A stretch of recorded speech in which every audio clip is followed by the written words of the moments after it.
तो मैं बता रही थी कि हमारे पास होता है जेडीके, जेआरई। जेआरई मैंने आपको बताया रन टाइम एनवायरनमेंट, जेडीके हो गया डेवलपमेंट किट। अब जेवीएम बता रही थी मैं आपको कि जेवीएम क्या होता है। अब हर एक को हमारी हर एक लैंग्वेज होती है, जैसे पाइथन है वो इंटरप्रेटेड लैंग्वेज है। क्यों? क्योंकि वो लाइन बाय लाइन कोड को एग्जीक्यूट करती है, इसीलिए वो स्लो भी मानी जाती है। पर जो कंपाइल लैंग्वेज होती है वो फास्ट होती है। पर जावा लैंग्वेज है जो कंपाइलर भी यूज करती है और इंटरप्रेटर भी यूज करती है। वो मैं आपको प्रोसेस अब बताऊंगी कि कैसे यूज करती है। पहले ये बताओ कि इंटेलिजे आप लोगों को समझ आया थोड़ा थोड़ा कि इंटेलिजे में रन कैसे करते हैं कोड को, एग्जीक्यूट कैसे करते हैं। अब एक चीज मैं आपको कल बताना भूल गई थी कि जैसे मैं कोई न्यू प्रोजेक्ट क्रिएट करती हूँ, ठीक है, एक मिनट, हाँ, ठीक है, तो मैं कोई न्यू प्रोजेक्ट क्रिएट करती हूँ, मेरा लैप,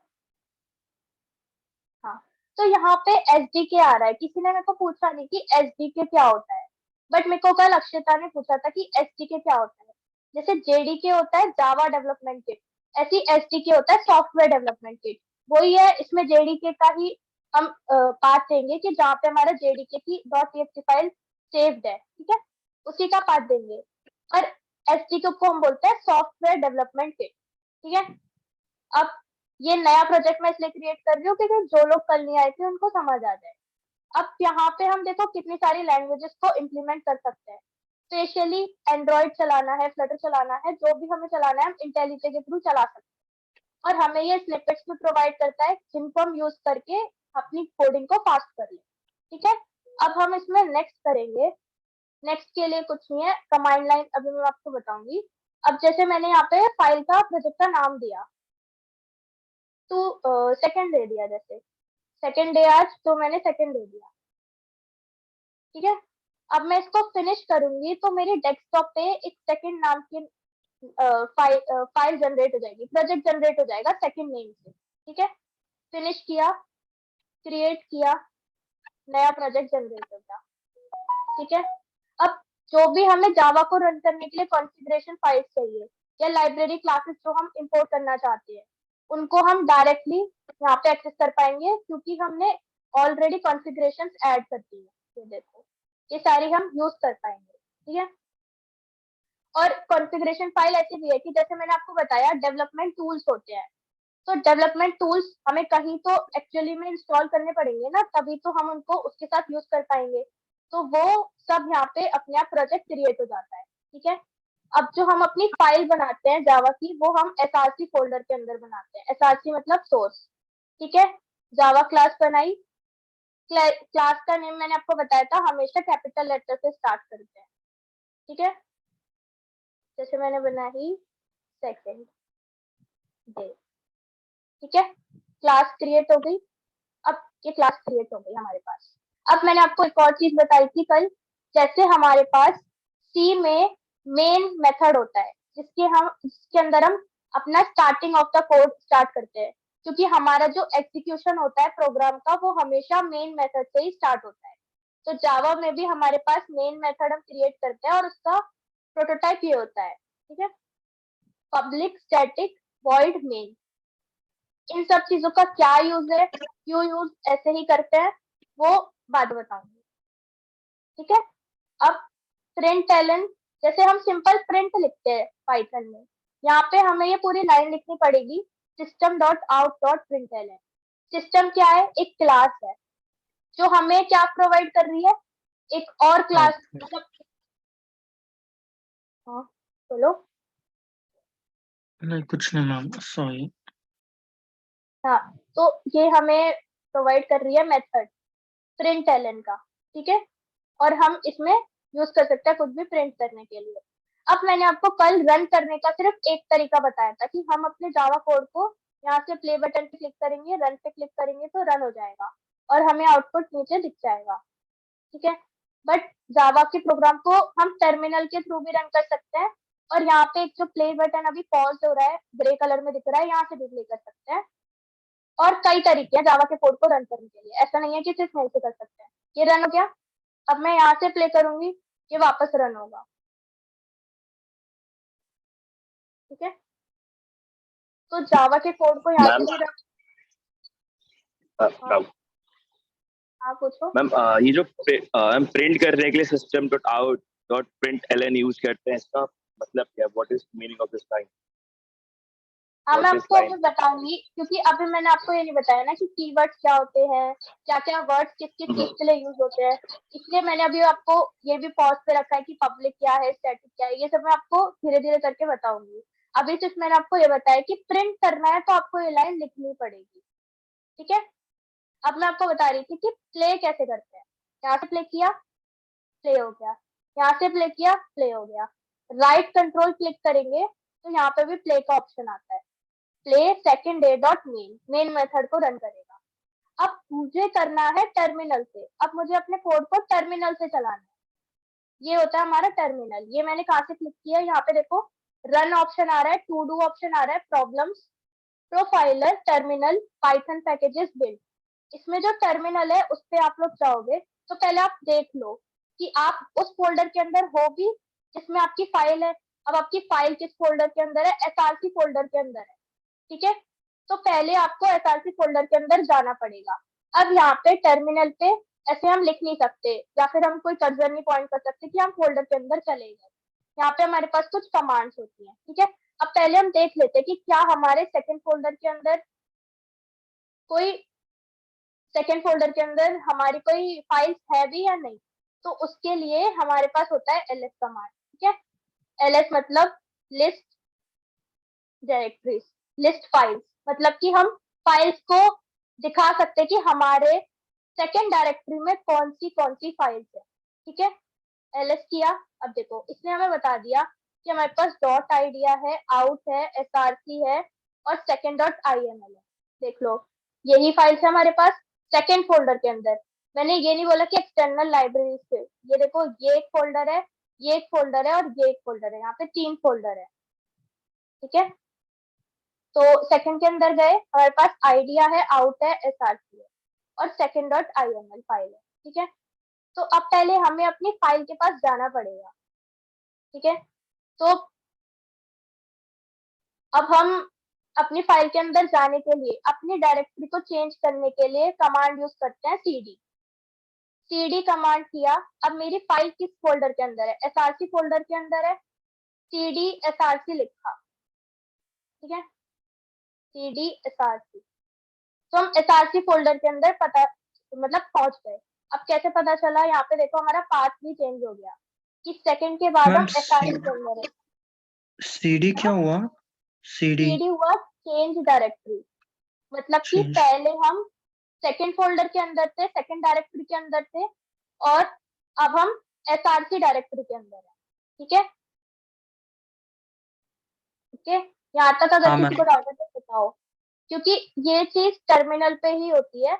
ऐसा नहीं है कि तुम कहीं और यूज करोगे, टर्मिनल पे ही ये कमांड्स होती है। ठीक है, मैम ये CDSIC वाला एक बार वापस बताइए। देखो यहाँ पे हम पहले मैंने देखा कि हम सेकंड वाली डायरेक्टरी के अंदर है। ठीक है, हम प्रेजेंटली किस करंट डायरेक्टरी के अंदर प्रेजेंट है, हम इधर प्रेजेंट है। सी के अंदर, यूजर्स के अंदर, इतिशा जैन के अंदर डेस्कटॉप पे हमारी सेकंड एक डायरेक्टरी पड़ी है उसके अंदर। ठीक है, अब मैंने ls किया, ls मतलब कि लिस्ट किया कि मेरे उस डायरेक्टरी के अंदर कौन कौन सी फाइल्स है, क्या क्या प्रेजेंट है। तो अब यहाँ पे आप देखोगे कि सेकंड जो मेरी डायरेक्टरी थी उसके अंदर हमारे पास डॉट आइडिया है, आउट है और एसआरसी है और सेकंड डॉट IML है। ठीक है, ये इतना समझ आया कि मैंने ऐसे क्यों किया देखने के लिए। अगर यहाँ पे मेरे पास होती मेरी वाली फाइल सेकंड डे डॉट जावा तो मैं यहीं से रन कर देती। ठीक है, पर अभी हम उस लोकेशन पे ही नहीं है, हमारे पास फाइल ही नहीं है, तो हमें पहले उस लोकेशन पे जाना पड़ेगा। अब हम गए एसआरसी फोल्डर के अंदर। अब एक डायरेक्टरी से दूसरी डायरेक्टरी में चेंज होने के लिए हमारे पास कमांड होती है cd मतलब चेंज डायरेक्टरी। ठीक है, cd एसआरसी किया, हम एसआरसी डायरेक्टरी के अंदर गए।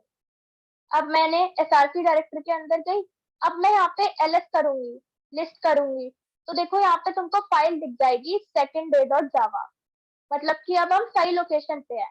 हमारे पास second day dot java present है, ठीक है, समझ आया? Hello, yes ma'am. हाँ मैम।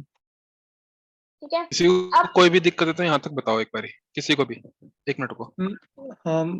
मैम एक्चुअली मेरे को ये नहीं समझा कि बोलो, हम बोलो। लोग टर्मिनल से रन करने के सिंपल एक बटन है, तो टर्मिनल के थ्रू इतना मेहनत क्यों करना है इन द सेंस? वो भी बताएंगे ना, अभी मेहनत करना बता रहा है, अभी आउटपुट रिजल्ट भी बताएंगे कि क्या रिजल्ट होगा उससे, ठीक है।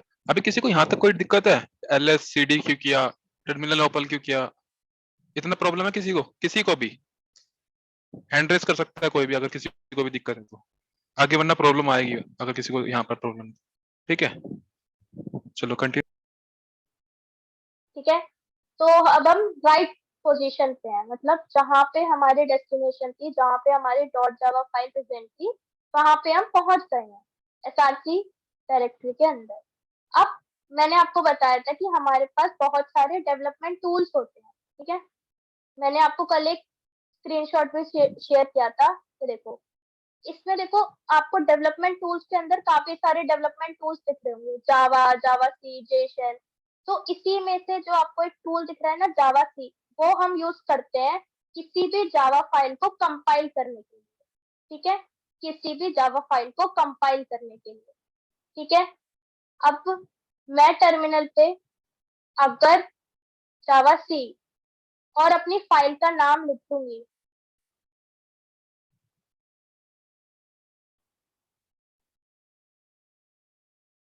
ठीक है, और उसके बाद एंटर करूंगी, तो आप देखोगे कि अभी जो मेरा एसआरसी फोल्डर है उसके अंदर मेरे पास एक डॉट क्लास फाइल भी आ जाएगी, ठीक है। ध्यान से देखना, एंटर किया, हो गया। अच्छा एक मिनट रुको, मैंने डॉट जावा नहीं लिखा, ठीक है, हो गया जावा सी। अब ये जो जावा सी है, अगर आप जीआरई इंस्टॉल करते तो आपको ये कमांड नहीं मिलती अपने जावा की फाइल को कंपाइल करने के लिए। अब देखो, पहले मैंने जब ls किया था तो मेरे पास सिर्फ एक फाइल थी, second day डॉट जावा। अब मैं यहाँ पे ls करूंगी तो आपको देखो दो फाइल दिखेंगी, second day डॉट जावा दिखी और second day डॉट क्लास। अब ये डॉट क्लास फाइल कहाँ से आई, मैं आपको बताती हूँ। ये देखो, एक हमारे पास वर्किंग फॉलो होती है। कल मैं आपको बोल रही थी कि जब हम रन कर रहे हैं हेलो, तो साइड में ऑप्शन आ रहा था बिल्ड का, साइड में राइट राइट साइड डाउन में बिल्ड लिखा आ रहा था और वो बिल्ड हो रहा था। तो मैंने आपको बोला था कि पीछे एक प्रोसेस चल रही है। अब वो प्रोसेस क्या चल रही है, अब हमारे पास जो जावा सोर्स है, ठीक है, जावा सोर्स हमारा हो गया डॉट जावा फाइल। जो हमारी डॉट जावा फाइल है वो हमारा है जावा सोर्स। इस चीज को बहुत ध्यान से समझना, ये वर्किंग है कि हमारी एक डॉट जावा फाइल रन कैसे होती है, JIT, JVM सबका यूज आएगा इसमें, ठीक है। तो ये हमारी हो गई डॉट जावा फाइल जो हमने बनाई है, ठीक है।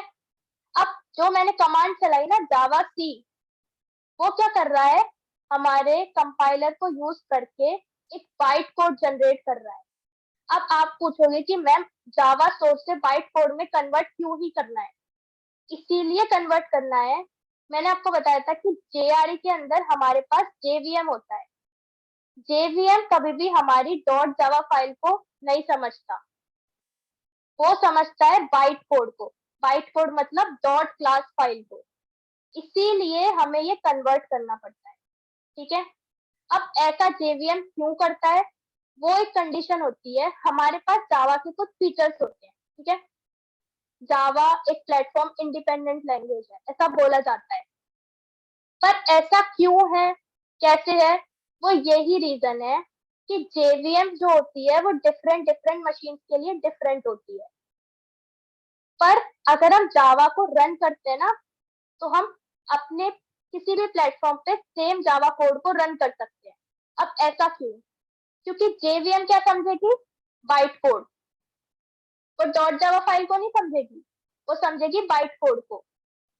तो इसीलिए हम जावा सोर्स फाइल को बाइट कोड में कन्वर्ट करते हैं। इतना समझ आया, सिर्फ एक प्रोसेस हुआ है अभी तक, जो मैंने अभी आपको टर्मिनल पे, एक मिनट, जो मैंने अभी आपको टर्मिनल पे दिखाया था कि पहले मेरे पास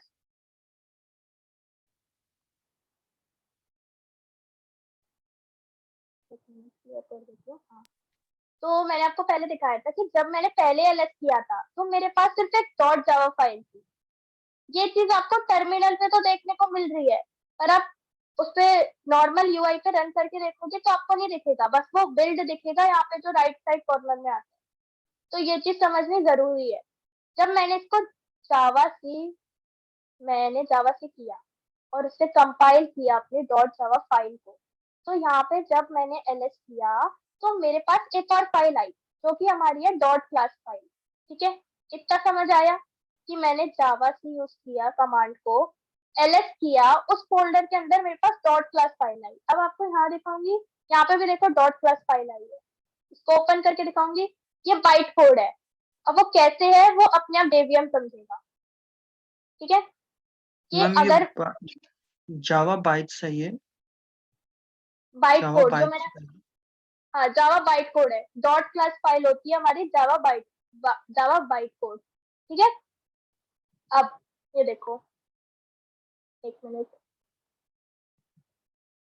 मैंने आपको बताया कि जावा सोर्स फाइल है जो हमारी डॉट जावा फाइल थी, जो सबसे पहले हमने अपना खुद का सोर्स कोड जनरेट किया था। ठीक है, जावा सी मैंने कमांड चलाई, मेरी फाइल कंपाइल हुई और जावा बाइट कोड जनरेट हुआ।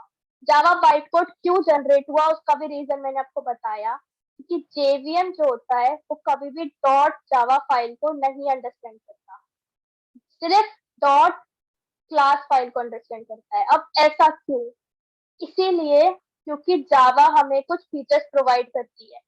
जावा बोलती है कि मैं एक platform independent language, platform independent language का मतलब कि वो किसी भी प्लेटफॉर्म पे चलेगी तो उसे सेम कोड चाहिए, ऐसा नहीं है कि उसे कुछ चेंज करना पड़ेगा। ठीक है, और वो पॉसिबल हो पाता है इसी जावा मैम। बाइट कोड जनरेशन की वजह से। मैम आपका आवाज बीच में कट गया था, पॉज हो गया था वीडियो। अच्छा, एक मिनट तो दोबारा बता दूंगी मतलब मैं, कोई नहीं। ठीक है, तो मैंने बोला कि जो हमने डॉट जावा फाइल क्रिएट की वो तो हमारा है सोर्स कोड जो हमने खुद से जनरेट किया है एसआरसी फोल्डर के अंदर। ठीक है, अब मैंने उसको जावा सी कमांड से कंपाइल किया, उसके बाद एक जनरेट हुई डॉट क्लास फाइल जो कि हमारा है जावा का बाइट कोड। अब जावा का बाइट कोड जनरेट करने का फायदा क्या है? डायरेक्ट हम इसको मशीन कोड में नहीं कर सकते, नहीं, पहले हम इसको बाइट कोड में कन्वर्ट करते हैं। क्यों करते हैं? क्योंकि जावा बोलती है मैं एक प्लेटफॉर्म इंडिपेंडेंट लैंग्वेज। ठीक है, और वो पॉसिबल हो पाता है जेवीएम की वजह से। जेवीएम विंडोज के लिए, लिनक्स के लिए, सबके लिए अलग अलग होता है, क्योंकि जो बाइट कोड जनरेट हुआ, ठीक है, उसको चलाएगा कौन? जेवीएम।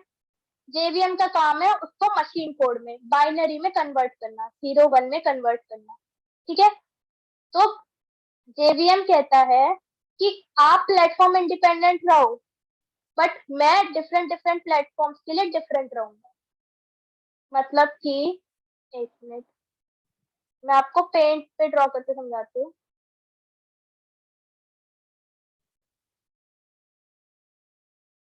जैसे देखो, हमारे पास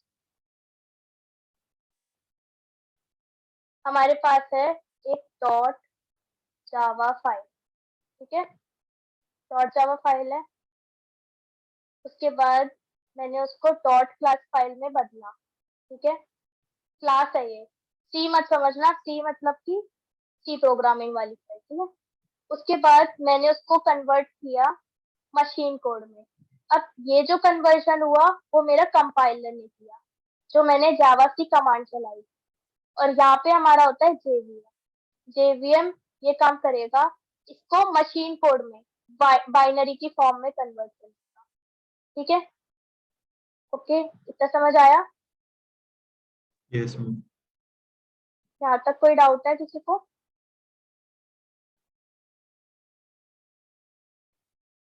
लो, नो मैम। नहीं है मैम। ओके, तो अब मेरे को बस मैंने फाइल को जनरेट किया, अब मेरे को बस इसको रन करना है, ठीक है। अब मैं इसको रन करूंगी, जावा सेकेंड डे। अब देखो यहाँ पे प्रिंट हो गया हेलो,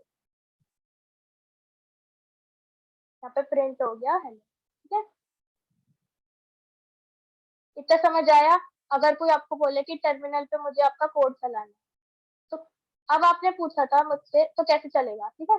अब आपने पूछा था मुझसे कि आपने टर्मिनल पे क्यों करवाया, जब मैं यहाँ से प्ले रन कर सकता हूँ तो आपने टर्मिनल पे क्यों करवाया? इसीलिए करवाया, जो ये है ना स्ट्रिंग आस्क जो ये लिखा हुआ है, ये टर्मिनल के लिए ही होता है।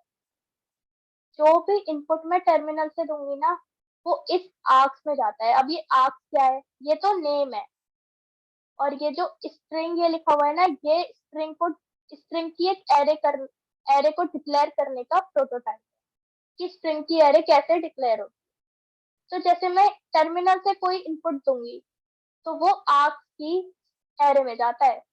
अगर मैं यहाँ पे देखो, मैंने अभी तक यहाँ पे सिर्फ हेलो प्रिंट करा, अब मैं यहाँ पे प्रिंट करती हूँ आर्क्स ऑफ 0।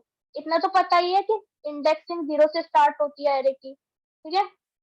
अब देखो, मैंने यहाँ पे इनपुट दिया कुछ भी, जैसे इतिशा दिया इनपुट, अब मैंने एंटर किया, अभी भी हेलो, एक मिनट,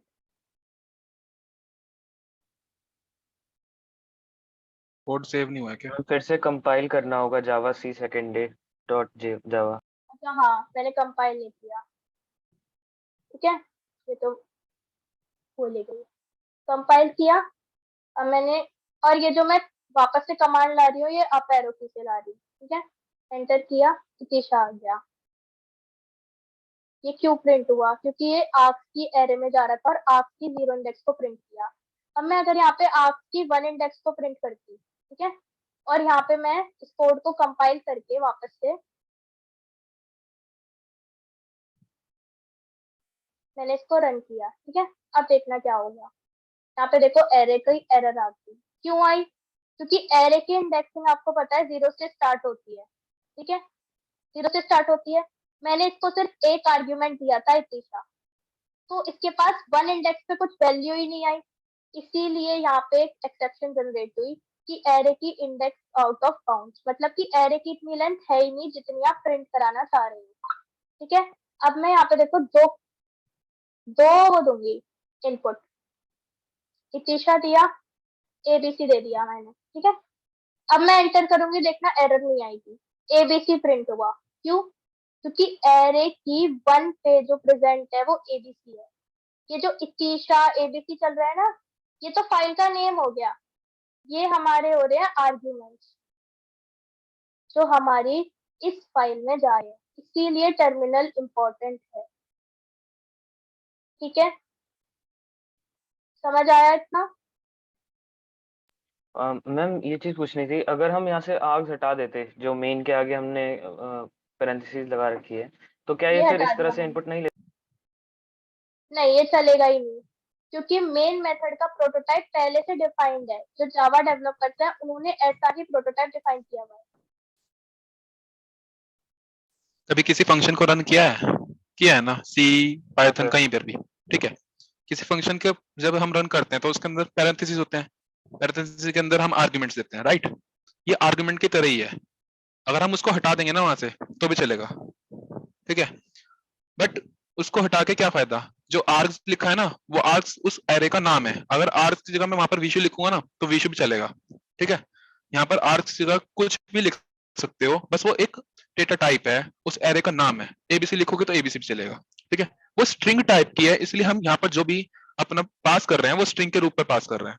जब भी हम कंपाइल करके कुछ भी, जैसे जावा सी से कंपाइल होता है, कंपाइल कर लिया अपने फाइल को, और जब जावा से उसको रन कर रहे हैं, रन करने के बाद पहले फाइल का नेम आएगा, फाइल के नेम के बाद जितने भी आर्गुमेंट दे सकते हो। डायनेमिक साइज की ये जो एरे है, ऐसा नहीं है कि फिक्स्ड बना दी मैंने, यहाँ पर फिक्स्ड अलग होती है, ये डायनेमिक साइज की है। जितने भी मैं इसको रन टाइम पर अपने एलिमेंट्स दूंगा उतने साइज की मेरी ये एरे डिक्लेयर हो जाएगी। 0 से स्टार्ट होगी, ए बी सी डी जितने भी देने हैं एलिमेंट्स उतने की दे सकते हो, और फिर उसको प्रिंट कर सकते हो या फिर कहीं पर भी, जैसे कि कोई फाइल है तो वहां पर मेरे को किसी को हैप्पी बर्थडे विश करना है, मैंने अपना प्रोग्राम बनाया हैप्पी बर्थडे विश करना है, तो वो पहले तो एक पेज खुलेगा, एक पेज खुलने के बाद अपना नाम डालेगा, उसको नहीं पता कि अंदर उसके लिए विशिंग है, एक नाम डालेगा अपना और वो नाम मेरा उस प्रोग्राम के अंदर एंटर करेगा इस वाले स्ट्रिंग की हेल्प से, और फिर वो वहां पर प्रिंट हो जाएगा, नया पेज खुलेगा, फिर आएगा हैप्पी बर्थडे टू यू, फिर नेम आ जाएगा ऐसे करके। ठीक है, तो समझ आया ना? तो सर फिर ये आर्गुमेंट बाय डिफॉल्ट मतलब लिस्ट के एरे के फॉर्म में ही ले रहा है, वो भी हाँ, एक ऐसे जैसे हम लोग कैरेक्टर एरे देते थे, बट ये वर्ड्स के बेसिस पे एरे क्रिएट कर दे रहा है, तो ये आर्गुमेंट ऐसे ही लेता है बाय डिफॉल्ट, या हमें मतलब अलग से बताना पड़ता है? स्ट्रिंग सॉलिड ब्रैकेट्स की वजह से है।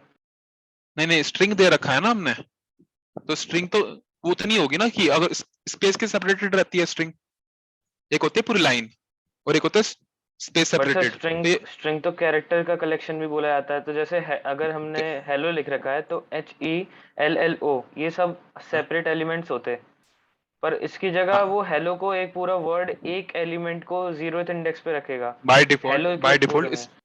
बाय डिफॉल्ट स्पेस सेपरेटेड है वो, ठीक है, स्पेस सेपरेटेड है बाय ओके सर। डिफॉल्ट। अगर आप यहाँ पर कुछ स्लैश सेपरेटेड आगे कर भी सकते हो उसको अपने हिसाब से कस्टमाइज, कि बाय डिफॉल्ट स्लैश सेपरेटेड कर सकते हो, कॉमा सेपरेटेड कर सकते हो, या फिर हाइफन सेपरेटेड कर सकते हो, तो वो अपने आप से करना होगा। ठीक है, समझ आई बात? जीरो करो, अभी तो स्पेस सेपरेटेड ही लेगा ना वो, कंपाइल करो उसको।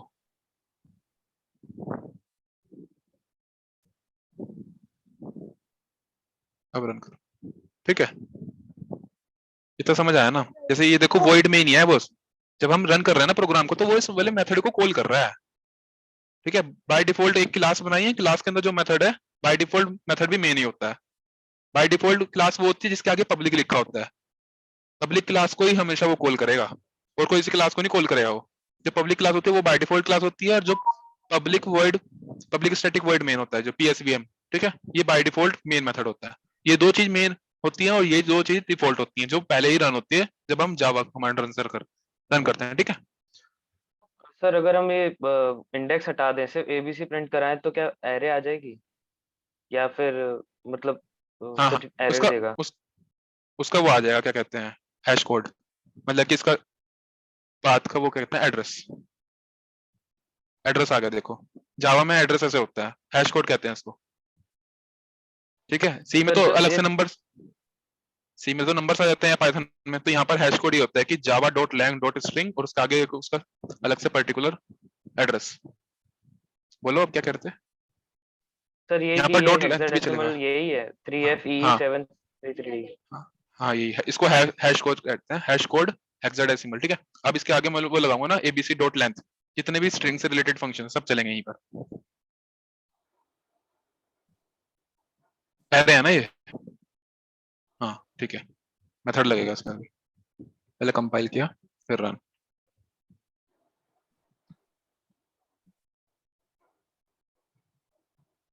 वन प्रिंट हो गया क्योंकि एक ही आर्ग्यूमेंट दिया है, तो हम देख सकते हैं चार कि पांच दो हमारे आर्गुमेंट, डेस्टिनेशन कितने कमांड्स दे सकते हैं, मतलब कितने आर्ग्यूमेंट्स हमने दिए हैं, हम भूल गए कि हमने कुछ भी ऐसे दे दिए, तो हम प्रिंट भी करा सकते हैं कि कितनी लेंथ है। Number of the normal array list की आर्गुमेंट। नॉर्मल एरे की लेंथ की तरह ही काम कर रहा है। ओके, और ये जो हैश कोड प्रिंट हुआ है ये एरे का नेम है, एक तरीके से एरे का जो हम स्टोर करते हैं ना एरे को, तो ऐसे ही हमारी जावा में एरे को हम एक हैश कोड प्रोवाइड करते हैं कि आपकी आइडेंटिफिकेशन ये है। ठीक है, अगर हमें किसी इंडेक्स की वैल्यू को प्रिंट कराना है तो हमने स्क्वायर ब्रैकेट लगाए, और लेंथ को प्रिंट करा है तो डॉट लेंथ लगाया। हाँ, एक बात विष्णु ने बोली कि हम इसको ऐसे हटा सकते हैं, ठीक है, पर हटा सकते हैं, पर वो बोलेगा कि आप मेन मेथड डिक्लेयर कर रहे हो, देखो मैंने हटाया, ठीक है, इसने कुछ नहीं कहा, ठीक है, कुछ नहीं कहा, ठीक है। ये वो अब देखो यहाँ पे, देखो आपको प्ले का बटन दिख रहा है, कहीं पे भी नहीं दिख रहा ना, क्योंकि वो इसको मेन मेथड मान ही नहीं रहा। जावा डेवलपर्स ने ऐसे डिफाइन किया हुआ है मेन मेथड तब तक इसको नहीं मानेगा जब तक हम इसके अंदर आर्ग्यूमेंट्स नहीं दे देते, ऐसे ही डिफाइंड है। अब देखो ये लगाया मैंने, प्ले का बटन आ गया, मतलब कि मेन मेथड है, और प्ले का बटन तब नहीं आता हमारे कोड में जब हमारे कोड में मेन मेथड प्रेजेंट नहीं होता है। वो बोलता है कि आपने मेन मेथड नहीं बनाया है, तो आपके कोड को रन करने का ही मौका नहीं देंगे हम, क्योंकि एग्जीक्यूशन स्टार्ट होती है मेन मेथड से। हम इसको यूज कर पाएंगे, पर as a main method use नहीं होगा, as a normal method use होगा फिर। ठीक है, कितना क्लियर हुआ?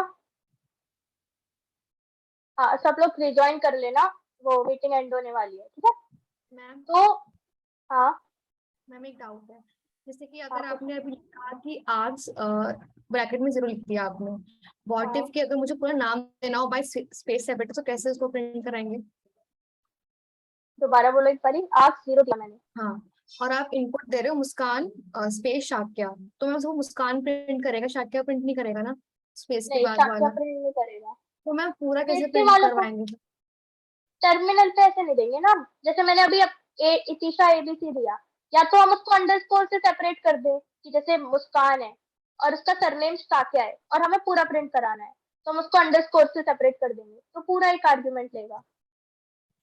ठीक है, तो मैम ऐसे हो पर सकता है कि मैम पूरा इंस्टेड ऑफ प्रिंट एलएन अगर हम मतलब सिंगल लाइन प्रिंट करते रहे और नेक्स्ट प्रिंट एक और स्टेटमेंट दे जिसमें वो आर्ग्स 1 की पोजीशन प्रिंट कर दे तो पूरा आ जाएगा। हाँ, ऐसा हो जाएगा कि आर्क 0 प्लस फिर थोड़ा सा स्पेस दिया फिर प्लस फिर आर्क 1 ऐसे प्रिंट कर सकते हैं। ये वैसे ही था जैसे जैसे मैंने कि तुमने एरे यूज की होगी सी में, सिंपल वैसे ही है। अब जैसे मैंने ये प्रिंट किया, अब जैसे मुझे नहीं पता कि मेरे आर्क्स में कितने, मतलब कितने हमने आर्ग्यूमेंट्स पास किया और मुझे सारे प्रिंट कराने हैं, तो यहाँ पे मैं फॉर लूप लगा दूंगी, जैसे हम नॉर्मल फॉर लूप चलाते हैं एरे की लेंथ तक, वो चला दूंगी और प्रिंट क्या कर दूंगी, आर्क्स ऑफ आई, आई जो भी मेरा फॉर लूप का वेरिएबल होगा। ठीक है,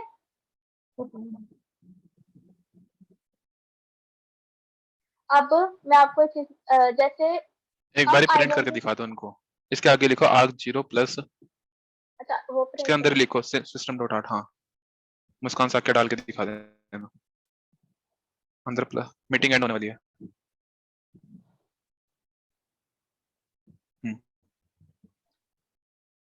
कंपाइल करो फटाफट चलाओ।